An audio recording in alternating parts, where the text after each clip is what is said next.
What is up, guys? It is the Sound Alchemist, and today I am joined yet again by this handsome fellow by the name of Gershwan. I'm shooketh to his core. His jimmies were like rustling. And welcome back to another Q&A video. I think you usually say that. No, you do. Do I? Yeah, and you say, for the greater. This is a video series where we answer the questions left by you, the viewer. If you have a question for us, comment down below. Put a question in front of your question because we get to those questions first. That is what Crimson Fire did. He asks, what could a Necron dynasty ever join the Tau Empire? It's definitely a possibility. And why is it a possibility? Because in previous editions of the 40K lore, the Necrons are a very, how do I put it? As they come off as like destroy all living things. They're mostly mindless. They're just like automatrons, but their lords do have sentience. So because of that sentience, if there ever comes a scenario where allying themselves with another race is beneficial to them, it's going to happen. This was the case when the Blood Angels were fighting the Necrons, and then out of nowhere the Tyranids came in, and the Necrons saw this as so much as a threat that they actually allied with the Blood Angels to take on the Tyranids. Yep. Now, just as a disclaimer, that doesn't mean that they're gonna ally with the Tau Empire, dynasty with the Tau Empire, or even the Farsight enclaves, but they will never like fully join as a another like world under their domain. Right.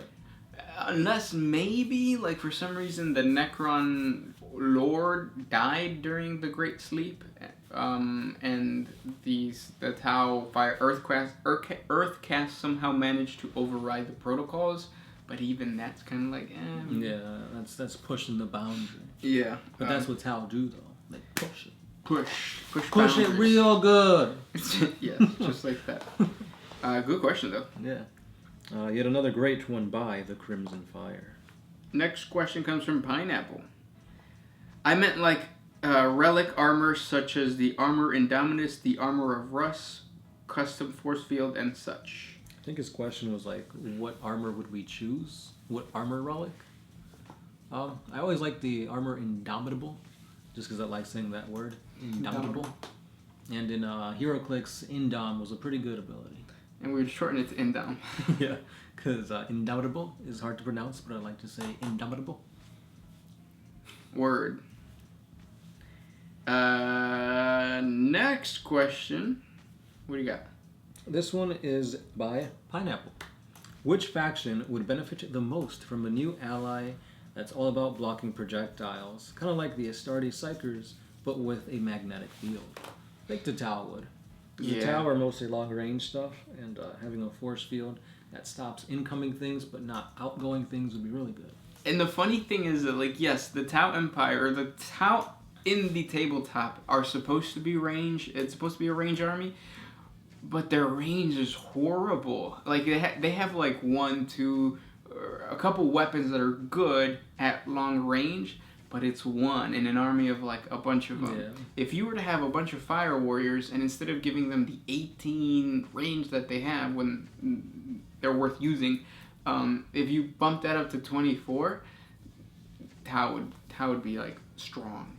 Well, to rebuttal that, their Strength 5 AP 5 gun, I don't think that's the case anymore, but they had a Strength 5 AP 5 gun that could shoot 30 inches. But how many of those? Okay, does that still exist? That was a Fire Warrior gun. But does that still exist? Yes. No. Yes. Because their whole thing is range. Right. Their main guys have range. But again, like, it's a... I'd have to check it. I have to check the stats, because the AP is different now. So I don't think a gun that can shoot 30 inches at Strength 5 has that great of AP. But even then, that just doesn't make sense. Because then that should be really competitive. It is. I mean, I don't play Fire Warriors, so... Oh. That's a tough one. That is a tough one. But yeah, for the most part, a large variety of their weapons is mid-range. Next question comes from Matthew Smith. Okay, pulse rifle. Range 30, rapid fire 1, strength 5, no AP, 1 damage. That's why. So rapid fire. In order for that to be like really good, is your rapid fire, and rapid fire would be 15. 15, having 30. If you're 15 inches away from your enemy and you're a Tau fire warrior, you're done. You lost. Yeah. So if they were to make 30 if they even did 24 inches to be like the halfway point, so like what's double 24? 48. 48. So if it was 48 range for the Tau pulse rifle with their AP of -0, right? They would be competitive, because you're putting out a bunch of shots at 24 inches. Yeah, you have the chance that the orc mob might charge you, but then you have the chance that you're going to get them in Overwatch. But I think that makes them too powerful, though.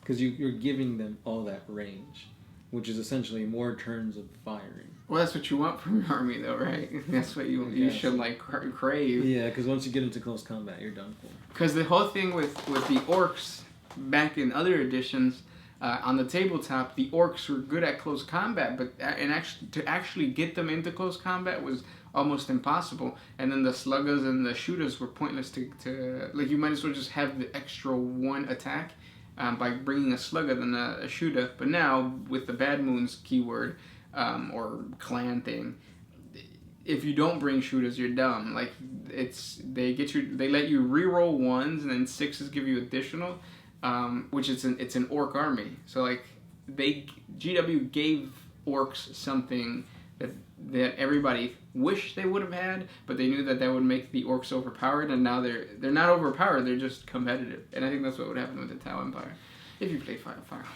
Yeah. So yeah, next question. This one is by Defool06. Did the Ethereals ever get suspicious about Commander Farsight's unnaturally long life? No, because he didn't have this unnaturally long life until his Ethereals died on the death world of Arthas Moloch. Because on that world is where he found the sword, and the Dawnblade is the one that's giving him this long life, but ever since then, he's split from the Empire. And on top of that, it wouldn't really, because what's her name? Shadow Sun, right? She comes back from stasis. Right. So she gets put into stasis. When they really need her, she comes out. So maybe the longevity of Farsight could be interpreted by other Ethereals as like stasis. Oh, yeah. Or another commander taking up his mantle, his name. Yeah. Next question comes from Matthew Smith. He asks, with Gusto, blood for the blood god. Good question, man. Yeah, that's not a question. It's a question in our eyes. Next question. This one is by Defool06. Can Space Marines still get sick normally? Sicknesses like the common cold, and nothing really associated with Nurgle. Or does every sickness in 40K has an association with Nurgle? Yeah, in a way, it does all contribute to entropy, but then again, everything contributes to entropy. Like, old age contributes to Nurgle. But Space Marines specifically do not get, like, the common cold. They don't get malaria. They don't get HIV, AIDS. Because of a specific gene seed. I forget what it's called. The mucinoid gland? That's the one that came to mind, but that's the one that makes them spit acid. Yeah. Mucinoid. Indomitable. Next question. Let's see. That one from Oni. Does the Mechanicus feel positive or negatively towards the Dark Age of technology? Shouldn't they want that? The Dark Age of technology is seen as a positive thing for the Adeptus Mechanicus. The Dark Age of technology is basically humanity exploring the universe, STCs, all that kind of stuff. And in the time of 40K, present 40K, which is the 42nd millennia, if Adeptus Mechanicus finds an STC or any type of relic from the Dark Age of technology, they are on it. They're like super happy, overjoyed, to the point where they would send entire legions of Skitarii to kill themselves for this device.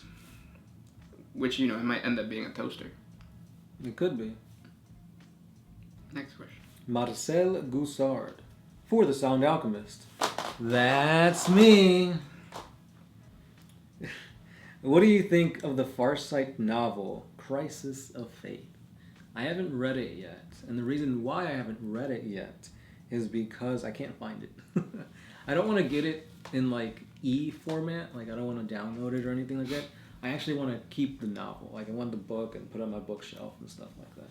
But from what I hear, it's pretty good because it follows Farsight after the Arkanasha War, and that's a pretty badass war.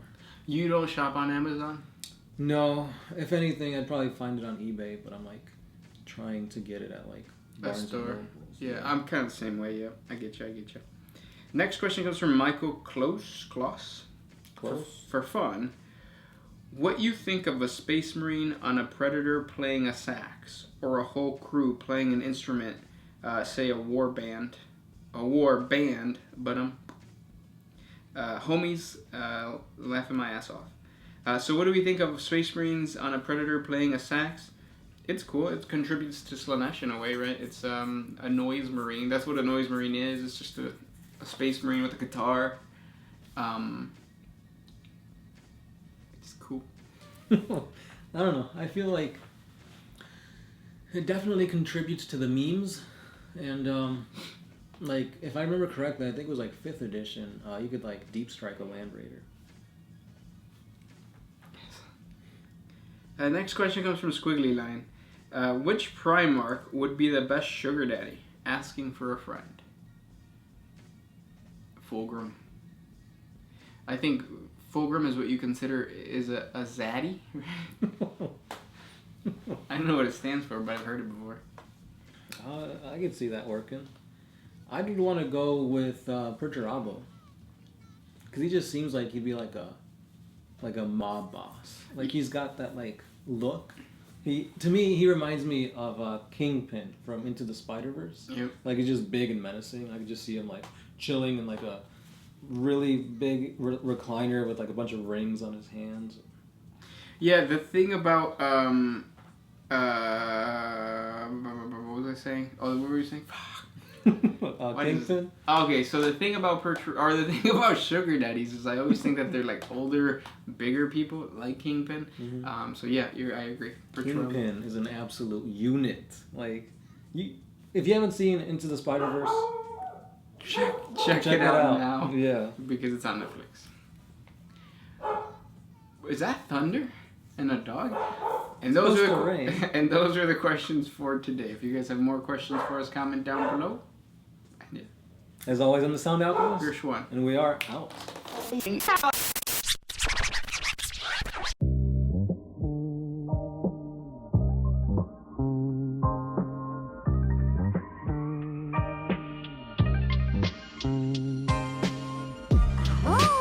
to put my freedom first in any situation.